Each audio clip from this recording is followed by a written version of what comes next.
Today I want to take you to my mental lab. So with me here is a bottle of water. And as we rightly know, water is without color. In my other hand, I've got a tube with blue ink. And if I drop just 1 ounce of this ink and shake this water, I can leave this bottle on my desk. And if somebody comes into my office without prior knowledge, that person can consume from this bottle, thinking that this is pure water. And this is going to be based on the color hasn't changed. But if I continue with this process, without even shaking the water, you start now to see the color changing. Meaning to say, anybody who would walk into my office would not, in their right sense of mind, consume from this bottle, despite the label indicating this is water. They would have known that this is contaminated. This is not the color water has to be. So if you and I cannot drink from this bottle, knowing this is not healthy, it's a risk to our body if I am to consume these contents, why then do we allow that to happen in our mental space? Why am I raising this? In our social spaces, and especially in our mind, what are we allowing as toxicity or negativity that keeps repeating itself to a point where it changes who we are? The more we allow or we expose ourselves to toxic people or situations, by and by, what's happening mentally is that we start changing color. And color here meaning personality.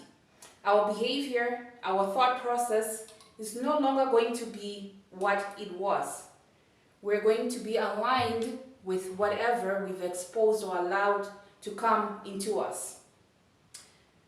This can happen in a workplace, in your productive circles, with family, friends, intimate or romantic relationships, and especially that.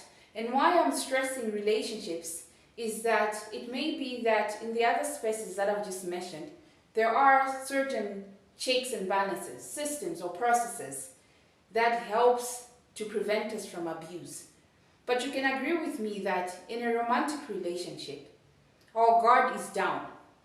There isn't so much thought through because of the care aspect, the love, the emotions that come along with the relationship, that we can critically think about what's happening to me based on who I have allowed in my circle.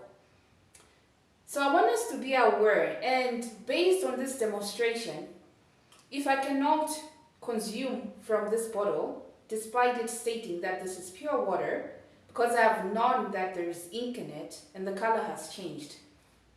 Mentally, can you introspect? What is it that you have allowed to change your behavior, your thought process? And when it comes to what you process in your mind, I always say self-talk is the most destructive talk that you can have. It's easy for you and I to refute what another person is going to say to me or to you. But what you tell yourself has got a double effect.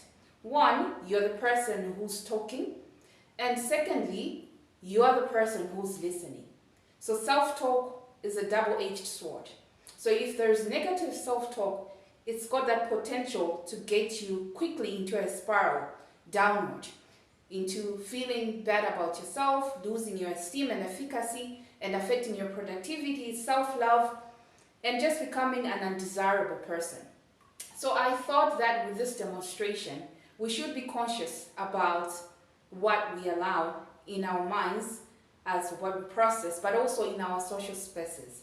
To say that as much as the label is water, as much as people see you as you based on your name and your appearance, which won't change, but what is it that I have become? That's the most important question.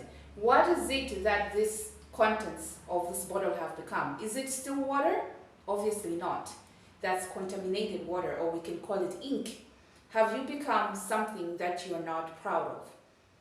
Let's check ourselves and work toward becoming desirable individuals based on your definition. So thank you for watching this. I've just finished therapies and I'll be going to self-care now.